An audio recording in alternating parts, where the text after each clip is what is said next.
अच्छा, तो आज हम विशेष 2 विषय के ऊपर चर्चा करेंगे। एक सकारात्मक जीवन शैली, लेकिन उसके लिए उपाय है नैतिक शिक्षा।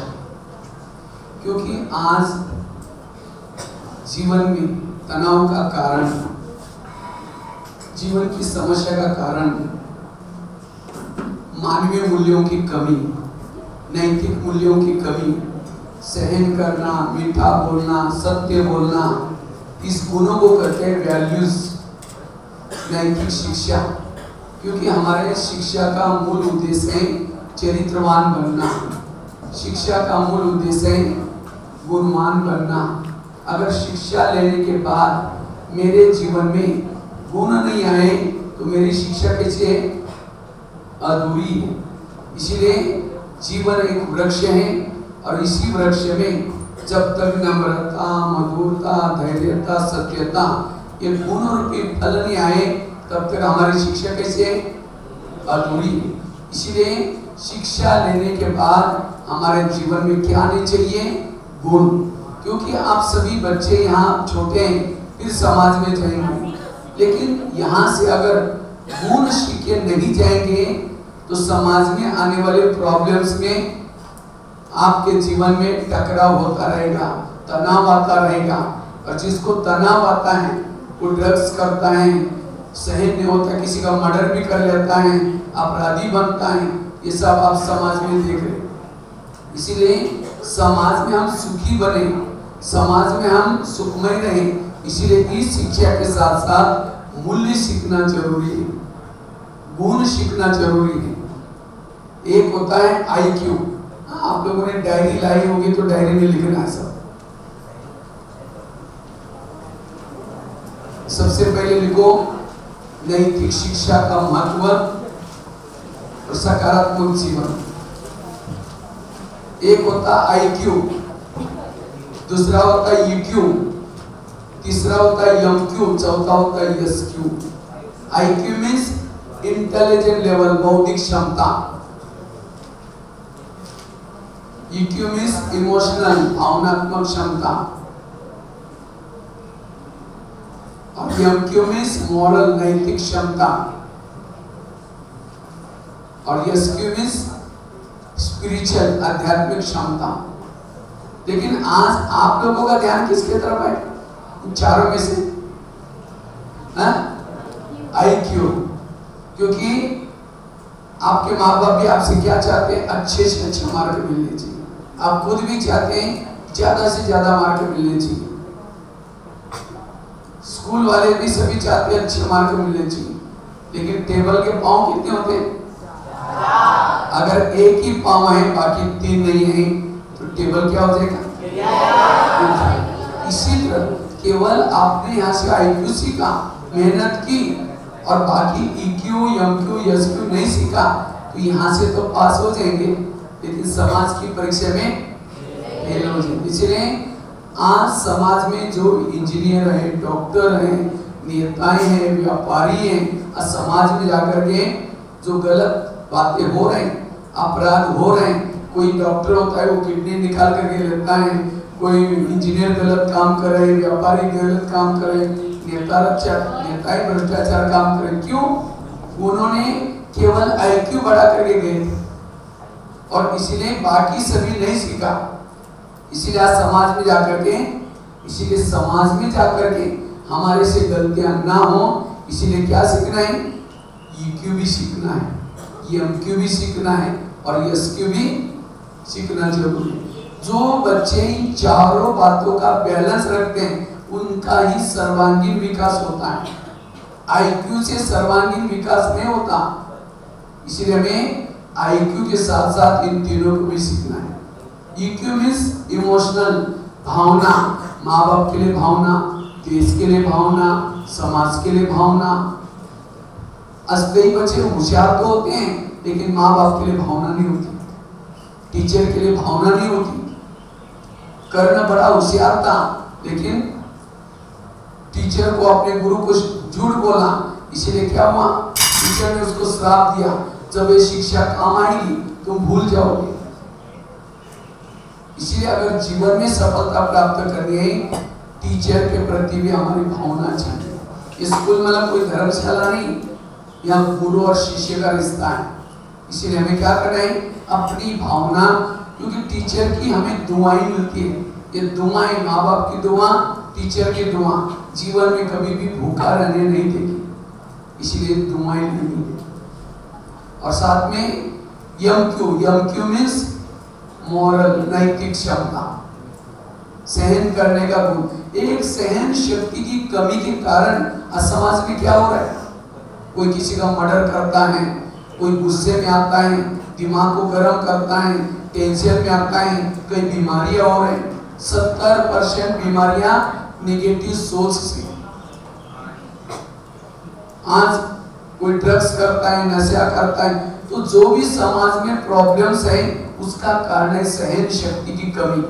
इसीलिए सहन करना सीखना जरूरी है, यम सीखना जरूरी है। एक बार मैं कोई स्कूल में गया था, तो वहाँ मैंने 12वीं कक्षा की 11वीं कक्षा की बच्ची की न्यूज़ पढ़ी।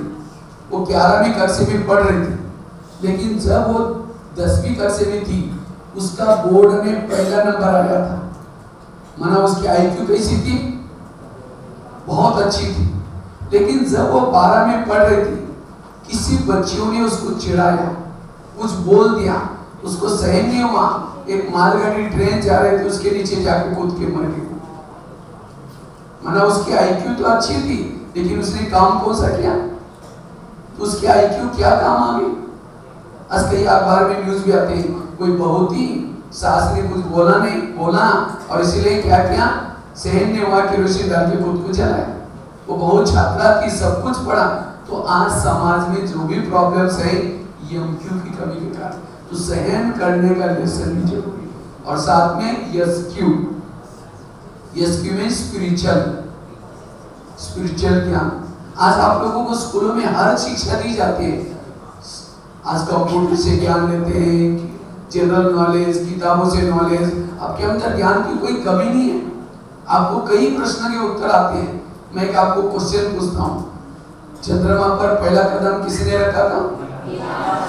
बहुत अच्छा। हमारे शरीर में हमारा हार्ट का है, तो सब प्रकार का ज्ञान आप सभी को है। चंद्रमा पर कौन गया, हार्ट कहाँ है, कौन से प्रदेश में कौन से प्राणी रहते हैं, कौन से प्रदेश में बारिश ज्यादा पड़ती है, कौन से प्रदेश में हर प्रकार का ज्ञान, कौन सा देश सबसे बड़ा है, पॉपुलेशन सबके देश है, ये सब हमें हर प्रकार का ज्ञान मिला। लेकिन आपको और एक क्वेश्चन पूछता हूँ, आप सभी कौन हैं? मनुष्य। हम तो नहीं कहते कि कोई जानवरों की सभा में है मनुष्य, लेकिन मनुष्य हमारा असली परिचय नहीं है।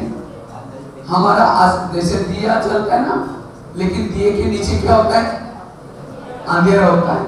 इसी तरह आज हमें सब ज्ञान हो गया आजू बाजू का, लेकिन मैं खुद कौन हूं इसका ज्ञान नहीं। क्या उसको पढ़ा लिखा कहेंगे?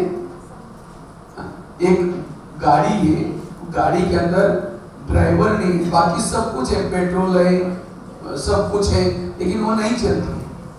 क्यों नहीं चल रहे? ड्राइवर। तो गाड़ी की महत्व की चीज क्या होगी?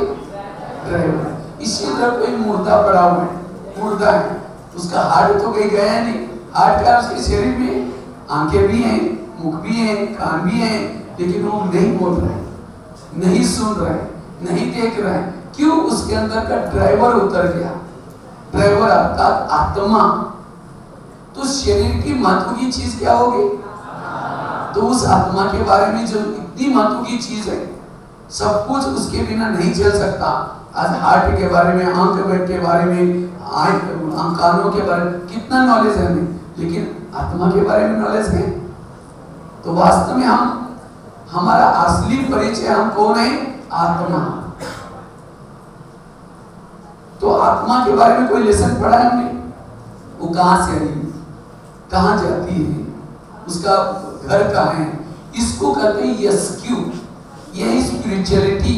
तो हम सभी कौन हैं? आत्मा। हमारी आत्मा इस बॉडी में दोनों भ्रुकुटी के बीच में रहती है। इसलिए मंदिर में जाकर तिलक लगाते हैं। यहाँ ऐसे नहीं कि तिलक लेके कहीं पीछे इधर उधर लगाते। तो हम सभी कौन है? आत्मा। सामने वाले शरीर में कौन है? आत्मा। वो आत्मा और आप आत्मा आपस में कौन है? भाई भाई। आत्मा आत्मा आपस में भाई भाई। क्योंकि भले वो शरीर कोई भी धर्म का है, शरीर का धर्म अलग हो, लेकिन आत्मा का तो धर्म एक। आत्मा आपस में भाई भाई। उसका भले शरीर का पिताजी अलग है, लेकिन आत्मा का पिता भी सबका एक। सबका घर भी कहाँ है? घर रांची के कोई गली में, रांची के गली में तो शरीर का घर है, लेकिन आत्मा का घर चांद सूरज तारागण के पार परम धाम शांति धाम, ये उसका घर। तो इस स्वरूप में टिकना, हम आत्माएं, ये भी आत्माएं, हम आपस में भाई भाई है। इस भाव में रहना, स्वरूप में रहना, एक दूसरे से व्यवहार करना, इसको कहते हैं यस्क्यू। और जिसमें ये यस्क्यू आएगी, उसके अंदर सहनशीलता, नम्रता, भाईचारा, ये सब गुण आएंगे। इसीलिए वर्तमान समय यस्क्यू बड़ी जरूरी है। और जिसमें यस्क्यू आएगी, ईक्यू एमक्यू ऑटोमेटिकली आएगी। तो चारों में से महत्व का क्या चीज हो गए? यस्क्यू। लेकिन यस्क्यू के लिए आप कितना टाइम देते हैं? आईक्यू बढ़ाने के लिए कितना घंटा बैठते हैं? 4-5 घंटा यहाँ बैठते हैं, ट्यूशन लगाते हैं। और ईक्यू एमक्यू के लिए कितना टाइम देते हैं? इसलिए ये भी बढ़ाना जरूरी है। तो जिन बच्चों ने चारों को सीखा, वो समाज की परीक्षा में फेल नहीं होगा।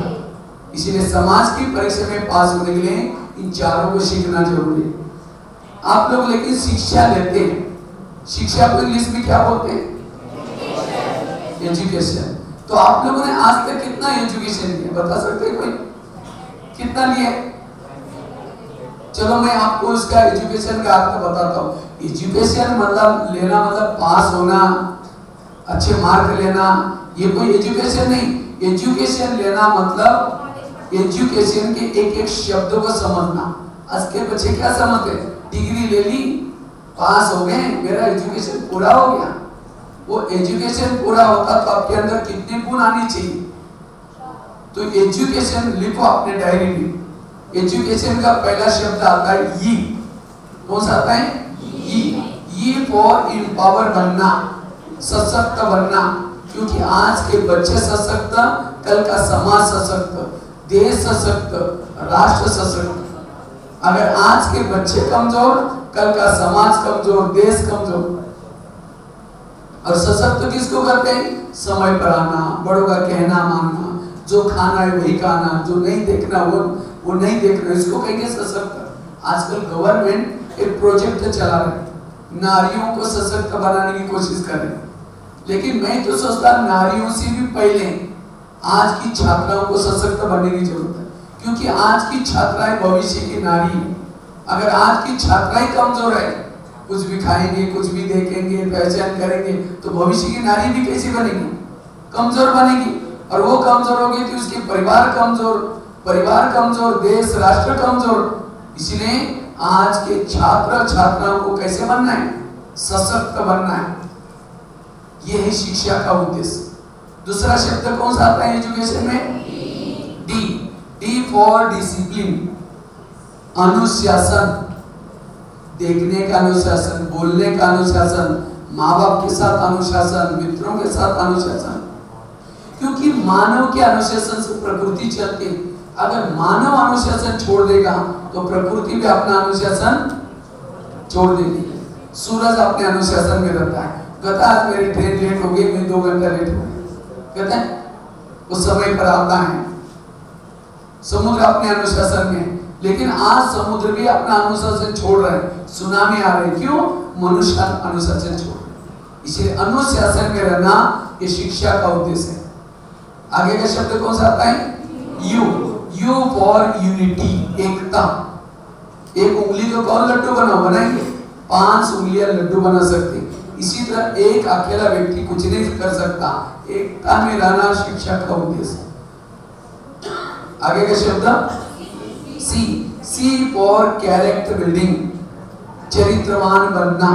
कहते हैं धन गया, थोड़ा कुछ गया, हेल्थ गया थोड़ा कुछ गया, चरित्र गया सब कुछ गया। लेकिन आजकल की युवा पीढ़ी क्या समझते हैं, चरित्र गया कोई अर्जा नहीं, हेल्थ गई ठीक कर देंगे, लेकिन धन गया सब कुछ गया। धन के पीछे भी आजकल के लोग चरित्र बेच रहे हैं। जिसको चरित्र की कदर नहीं, क्या उसको पढ़ा लिखा कहेंगे? राजा हरिश्चंद्र कितनी प्रॉब्लम आई, कितना सहना पड़ा, लेकिन अपने सत्यता को नहीं छोड़ा, इसीलिए वो क्या बना? अमर बना। इसीलिए चरित्र के ऊपर ध्यान, मेरे चरित्र के ऊपर कोई भी बातों से दाग ना लगे, इसीलिए चरित्रवान बनना यह लक्ष्य। आगे का शब्द कौन सा आता है? ए फॉर एटीट्यूड, व्यक्तित्व, पर्सनालिटी। ये फॉर एटीट्यूड। और पर्सनालिटी दो प्रकार की होती है, एक होता है इनर पर्सनालिटी, दूसरी होती है आउटर पर्सनालिटी। लेकिन आज हमारा ध्यान किसके तरफ है? आउटर पर्सनालिटी की तरफ। हम ऐसे कपड़े पहनेंगे, ऐसा मेकअप करेंगे और दूसरों को अपने तरफ आकर्षित करेंगे, और हमें समझते कि मेरी पर्सनालिटी बड़ी अच्छी है, सब लोग मुझे देखते हैं। याद रखना, बाह्य पर्सनालिटी की तरफ किसी को आकर्षित किया, उसका भी पतन, खुद का भी पतन। इसीलिए क्या करो? अपने इनर पर्सनालिटी की तरफ आकर्षित करो। महात्मा गांधी की कौन सी पर्सनालिटी थी? इनर। आउटर में बुजुर्ग थे, डंडा लेके चलते थे, इनर पर्सनालिटी थी, सत्यता और अहिंसा थी। इसी तरह समझो क्लास में कोई सर नहीं है, आप ध्यान से सुन रहे हैं या ध्यान से बैठे हैं, अपना होमवर्क कर रहे हैं, किसी के साथ लड़ाई झगड़ा नहीं कर रहे, चुप रहे, दूसरे बच्चों को भी प्रेरणा मिलेगी, देखो ये बच्चा कितना अच्छा बैठा है, वो अपना काम कर रहा है, चलो मैं भी ऐसा करूंगा, उनको प्रेरणा मिलेगी। ये है उसकी इनर पर्सनालिटी। तो उसके तरफ जो आकर्षित होगा, उसे सीखेगा, उसका भी फायदा, दूसरों का भी। इसीलिए हमें क्या करना है? अपने इनर पर्सनालिटी की तरफ आकर्षित कराना है, न कि आउटर पर्सनालिटी की तरफ। तो आगे का शब्द कौन सा आता है? टी। टी फॉर टॉलरेंस, सहन शक्ति। लेकिन आजकल के बच्चों में सहन शक्ति कम है, ज्यादा है? कम। आजकल के बच्चों के नाक में गुस्सा होता है, थोड़ा कुछ बात हुआ गुस्सा करेंगे। पहले जमाने में बच्चों को कुछ नहीं आता था, टीचर उसको सामने बुलाते थे, हाथ में जोर से छड़ी मारते थे। क्यों छड़ी क्यों मारते थे? क्योंकि हाथ के अंदर एक्यूप्रेशर के पॉइंट होते हैं। जब टीचर छड़ी मारता है, वो पॉइंट दब जाते हैं, बुद्धि खुल जाती है, वो गलती दोबारा कभी नहीं करना। इसलिए कहते भी थे, छड़ी लगे छम छम, विद्या आई गम गम। लेकिन आजकल न छड़ी लगते न विद्या। अगर कोई बच्चा गलती करता था, टीचर उसको बुला करके उसके कान खींचते थे। क्यों ऐसा किया? कान खींचने से भी बुद्धि खुल जाते, क्योंकि कान में भी एक्यूप्रेशर के पॉइंट होते हैं, विवेक और उसका कनेक्शन होता है। लेकिन आजकल के बच्चों के अगर कान पकड़े या छड़ी मारे, स्कूल में आने नहीं आएंगे, क्योंकि आजकल के बच्चे बड़े नाजुक होते जा रहे हैं। क्योंकि सबके बीच में मेरे को सर ने बोला स्कूल में नहीं आएंगे। कहीं तो कान पकड़ेंगे तो कहेंगे सर बाहर आओ बताऊंगा फिर। कहीं तो ऐसे भी होशियार होते हैं। अगर कोई शिल्पकार मूर्ति के ऊपर छेने थोड़ा लगा रहे हैं और मूर्ति कहीं बाहर आओ बताऊंगी, तो क्या उसकी मूर्ति बनेगी? अब मूर्ति नहीं बनेगी, वो शिल्पकार नहीं मानेगा तो उसकी पूजा कैसी होगी? तो आप सभी भी कौन है? एक मूर्ति है, आपकी यहाँ मूर्ति बनाई जा रहे हैं। तो जितना टीचर एक शिल्पकार है, जितना आपको कुछ कहेगा बोलेगा, उतनी आपकी मूर्ति भी कैसी बनेगी? और भाग्यशाली विद्यार्थी वो है, भाग्यशाली मूर्तियां वो हैं जिसका शिल्पकार का ध्यान उसके ऊपर होता है, जिस विद्यार्थी के ऊपर टीचर का ध्यान है। अगर कोई टीचर आपको इशारा देता है तो क्या कहो? सर थैंक यू, आगे से ध्यान रखूंगा, ये नहीं कि बाहर आओ बताऊंगा।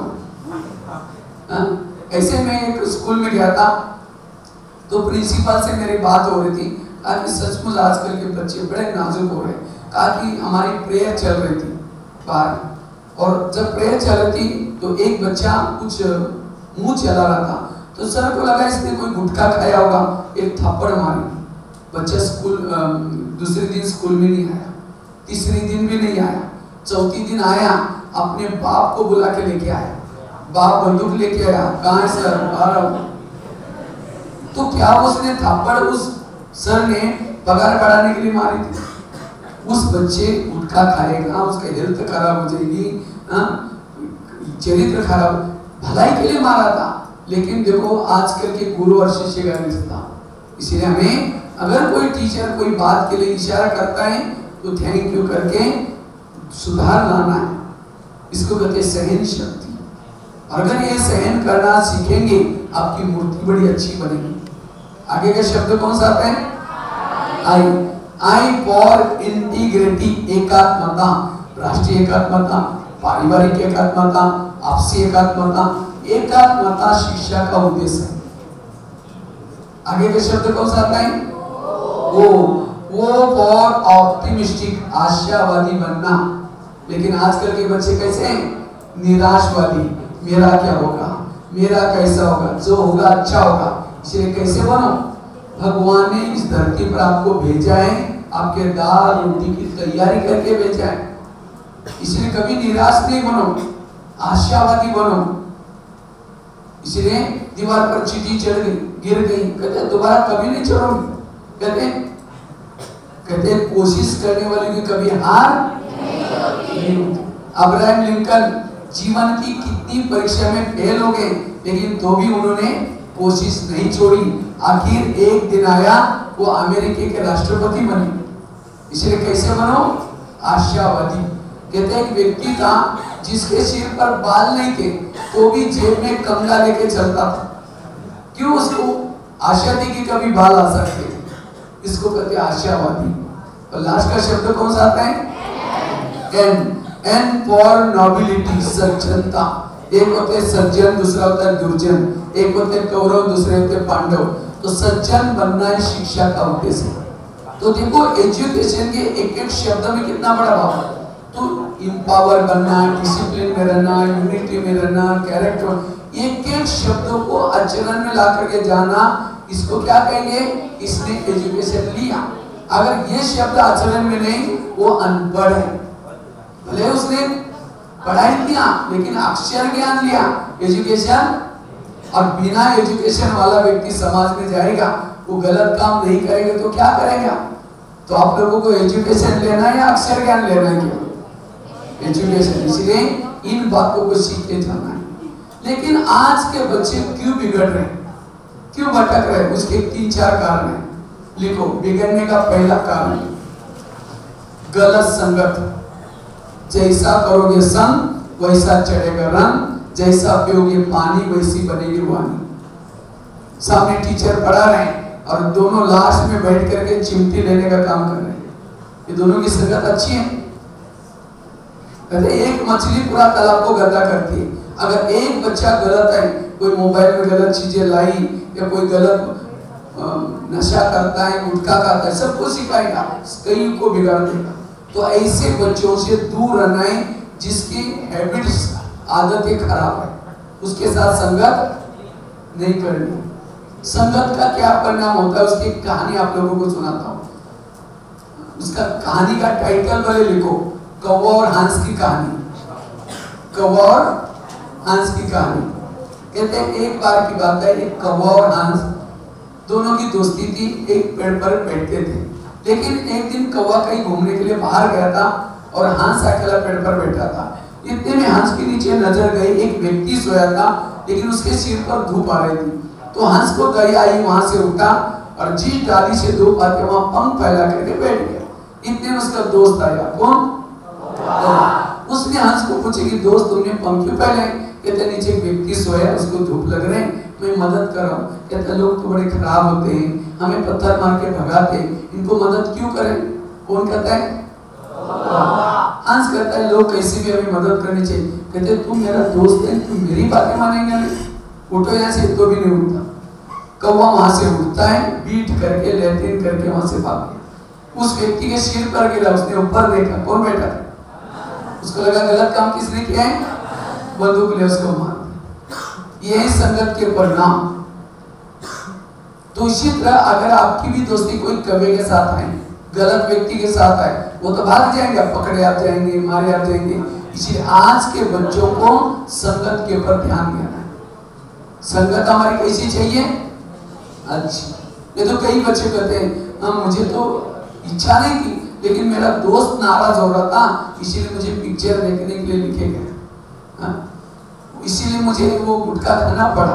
दोस्त नाराज हो जाए चाहे कुछ भी हो जाए, जो बुरी आदतें लगाते वो दोस्त नहीं, वो कौन है? दुश्मन। इसीलिए उससे बच कर। दूसरी बात है, आज के बच्चे क्यों बिगड़ते हैं? उसका कारण है सिनेमा और टीवी। देखो, बिगड़ने का दूसरा कारण सिनेमा और टीवी। सिनेमा, सिन मतलब क्या है? पाप को इंग्लिश में क्या बोलते हैं? सिन, SIN। और माँ मतलब मदर, पाप की माँ कौन है? सिनेमा। आपके स्कूल में कोई मैडम या टीचर है जो फैशन करने के नुस्खे सिखाते? फैशन कैसी करनी चाहिए सिखाते हैं स्कूल में? चोरी करने के नुस्खे स्कूल में सिखाए जाते हैं? सिखाते हैं? लड़ाई झगड़े करने के स्कूल में निकल सिखाए जाते हैं? तो ये चीजें कहां से सीखते हैं? सिनेमा और टीवी से। कहां से सीखते हैं? सिनेमा और टीवी। मैं आपको क्वेश्चन पूछता हूं, आप लोग स्कूल में आने के बाद सुधरते बिगड़ते? बताओ। सुधरते, जोर से बोलो। सुधरते। और सिनेमा और टीवी देखने के बाद सुधरते बिगड़ते? जोर से बोलो। बिगड़ते हैं। और इसमें से कौन कौन देखता है? वो हाथ खड़ा करो। झूठ बोले कौवा काटे, शाम को कौवा काटे। कौन कौन टीवी के सामने बैठते हो? हाथ खड़ा करो। सभी देखते हैं भी पता है? हाँ, ऊंचे ऊंचे हाथ खड़ा करना। अच्छा, हाथ नीचे करो। अभी आप लोगों ने क्या कहा था? सिनेमा टीवी देखने में बिगड़ते। तो आपको बिगड़ना है सुधरना? सुधरना भी है, लेकिन दोनों भी लड्डू खा रहे। स्कूल में आ रहे सुधरने के लड्डू खा रहे, और घर में जाकर टीवी देख रहे बिगड़ने के लड्डू खा रहे। एक पेशेंट है जिसको बहुत खांसी है, डॉक्टर के पास जाता है और डॉक्टर को कहता है, डॉक्टर जी मुझे बहुत खांसी है। तो डॉक्टर कहता है दवाई ले लो, साथ में दही वगैरह खट्टी चीजें मत खाओ, ये परहेज करो। तो पेशेंट क्या करता है? दवाई भी खाता है और साथ में दही भी खाता है, दोनों भी खा रहे हैं। तो क्या हो जाएगा? और बीमार हो जाएगा। इसी तरह आप लोग स्कूल में आते किसी ने अच्छे बालक बनने के लिए, चरित्रवान बनने के लिए, और टीवी देखते किसी ने बिगड़ने के लिए। तो आपको बिगड़ना है सुधरना है? दोनों। तो क्या करना पड़ेगा? ऐसे टीवी देखना, और ये भी देखा कि नहीं देखो, देखो अच्छी चीजें देखो, रामायण देखो, महाभारत देखो, कोई अच्छी चीजें आपका मोटिवेशन हो जाए, प्रेरणा मिले, ऐसी चीजें देखो। गलत चीजों को देखना नहीं है। तो आज के बच्चों के अंदर जो अनैतिकता है उसका बहुत बड़ा कारण है सिनेमा और टीवी। तो बच करके रहो इससे। ये सिनेमा टीवी आज बच्चों को अनैतिकता की तरफ लेके जा रहे हैं। मैं तो करीबन भारत के 800 जेल में गया हूं कैदियों को लेक्चर करने के लिए। तो वो कैदी बन करके क्यों गए?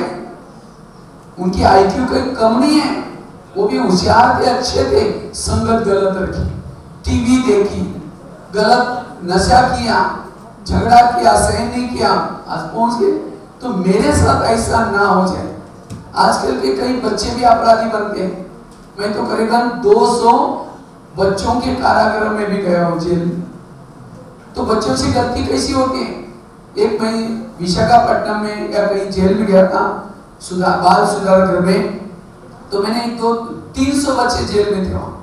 तो मैंने 1-2 बच्चे को पूछा, आप जेल में क्यों आए? तो उसने तेलुगु भाषा में बोला, मुझे कुछ समझा नहीं।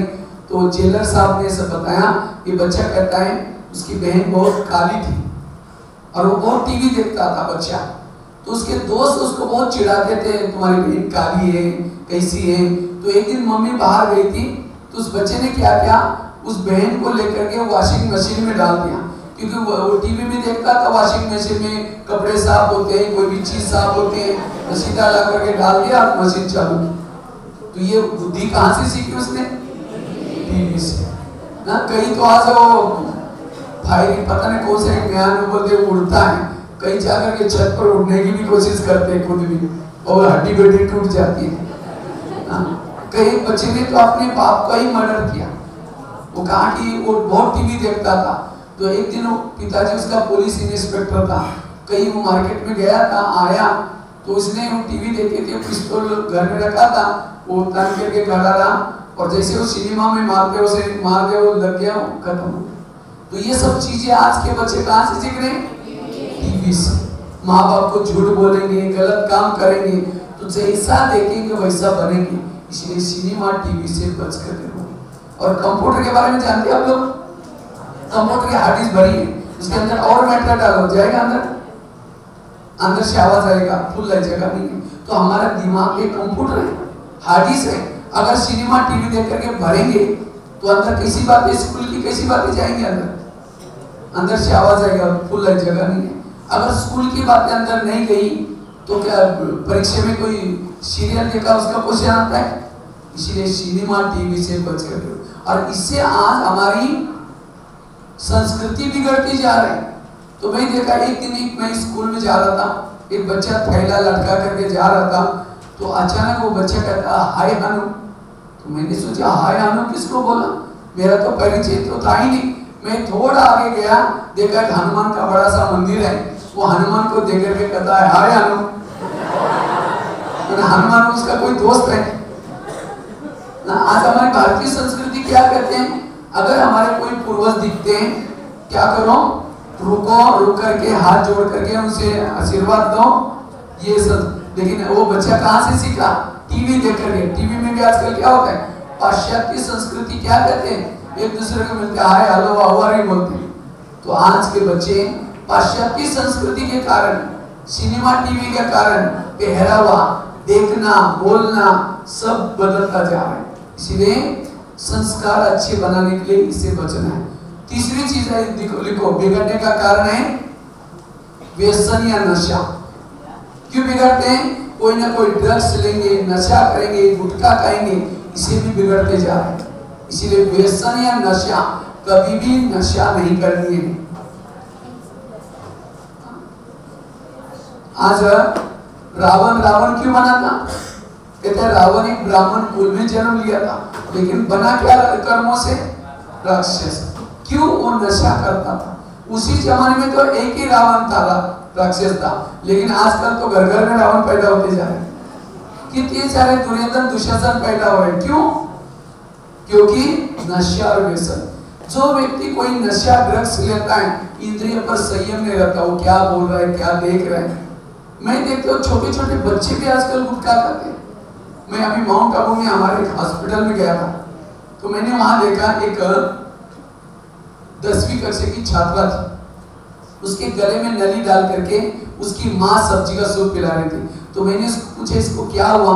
कहा कि 6 महीना तक उसने गुटखा खाया था, और गुटखा खाने के कारण मुंह का कैंसर हो गया, और उसके कारण मुंह भी नहीं खोल रहे। तो देखो, उसने गुटखा खाया, जीवन को खराब किया। इसीलिए गुटखा खाना अच्छा है बुरा है? कोई खाता उसको फील नहीं करना। गुटखे के नाम में कितनी बुराई है। अपने डायरी में लिखो गुटखा वाला शब्द, गुटखा लिखो, लिख दिया। और तब तो क्रॉस मार दो, तब मिटा दो, उसका त लिखा हुआ 20 का मिटा दो, बाकी 2 शब्द जोर से पढ़ो। क्या आएगा? समझ में? अगर कोई खाता उसको याद करना हो क्या? ये जिंदगी में शब्द भी याद रखेंगे, कभी भी खाने का दिल नहीं करेगा। इसलिए कहते हैं जैसा खाओगे ना वैसा बनता है मन। इसीलिए होटल पर बोर्ड क्या लिखा है? होटल। हो सके तो यहाँ से तल, बोर्ड कहता हो सके तो होटल का खाना, नशा करना, गलत संगत में जाना, सिनेमा देखना, ये आज के युद्ध के द्वारा अपराधों के कारण है। अभी मैं यूपी में कोई एक जेल में गया था, तो वहां मैंने क्या देखा, 19 साल से लेकर के 30 साल के लड़के करीबन 70% जेल में थे। और आज वो टाइम क्या होता है बच्चों का? 19 से लेकर के 30। माँ बाप को पढ़ाई अभी नौकरी करके माँ बाप को खिलाने का टाइम है, और उस समय कहाँ बैठे हो? जेल में। माँ बाप को क्या लगता होगा, कैसे लगता होगा? क्यों? बड़े बड़े मोबाइल रखेंगे, एंड्रॉइड मोबाइल, उसमें कोई गलत चीजें देखेंगे, दोस्ती करेंगे, कोई गलत काम हो गया, जेल में पहुंच गए। इसीलिए हमें कभी भी जीवन में हमें अपराध नहीं करना है, और इसलिए इसे बचने के लिए बात है। तो आज का युवा पीढ़ी जो भटकी, कुसंग, सिनेमा, व्यसन, खान पान, और 5वां है देखो फैशन।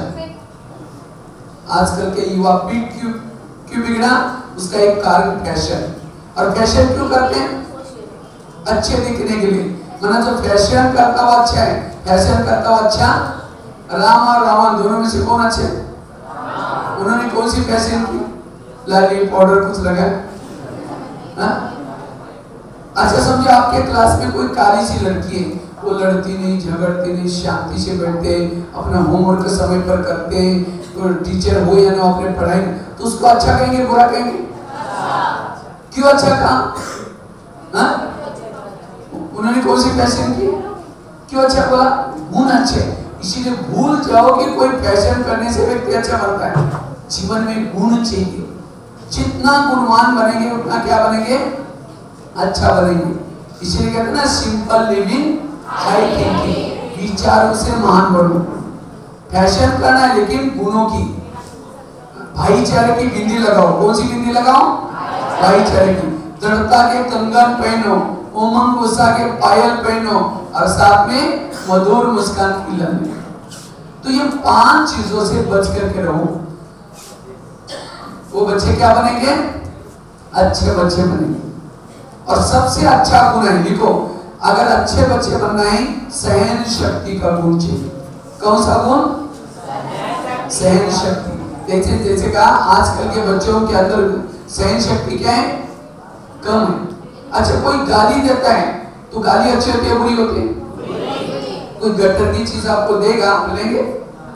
तो नहीं लिया तो किसके पास रहे? उसी के पास रहे। कोई गाली देता है, लो ही नहीं। क्योंकि आज के बच्चों के अंदर या किसी के अंदर, जैसे आज का टॉपिक है ना, सकारात्मक चिंतन, और उसके लिए मॉरल वैल्यू जरूरी है, सहन करना जरूरी है। सकारात्मक चिंतन, जिसका चिंतन निगेटिव चलता है, जो क्रोध करता है, उसका दिमाग ठंडा हो गया, गर्म होगा। और जिसका दिमाग गर्म होता है, उसके दिमाग में केमिकल उतरते हैं और उसे शरीर की बीमारी होती है। इसलिए कहते हैं ना, जिसका पाव गर्म, पेट नरम, दिमाग ठंडा, उस घर में कोई डॉक्टर है, उसको मार दो डंडा। पाव गर्म चाहिए, पेट नरम चाहिए और दिमाग ठंडा चाहिए। लेकिन आजकल उल्टा होता है, पाव रहते हैं ठंडे और दिमाग रहता है। आज किसी को दूर का कम दिखता है। क्यों? दूसरे की बुराई को आंखें फाड़ कर देखेंगे। जो आंखें फाड़ता है, बड़ी बड़ी करता है, आंखों की पुतली पे जाते हैं। फिर डॉक्टर के पास जाएंगे, क्योंकि डॉक्टर जी आजकल मुझे धुंधला दिखता है, क्योंकि आपको चश्मा लगाना पड़ेगा।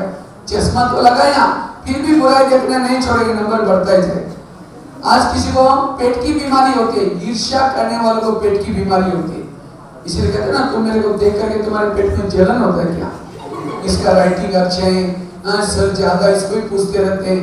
ईर्ष्या करेंगे तो पेट की बीमारी।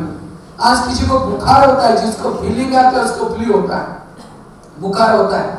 आज किसी को स्पॉन्डिलाइटिस होता है, रास्ते में जा रहे स्कूल में देखेंगे वो क्या करता है, इधर क्या बोर्ड लगा हुआ है, इधर उधर देखने वालों को स्पॉन्डिलाइटिस होता है। डॉक्टर के पास जाने से डॉक्टर एक बड़ा पट्टा लगाता है। जब गले में पट्टा लगेगा 6 महीना, ना इधर देखेगा ना इधर देखेगा, सीधा देखते चलना पड़ेगा। तो बीमारी क्यों होते हैं? निगेटिव सोचने से, तनाव में रहने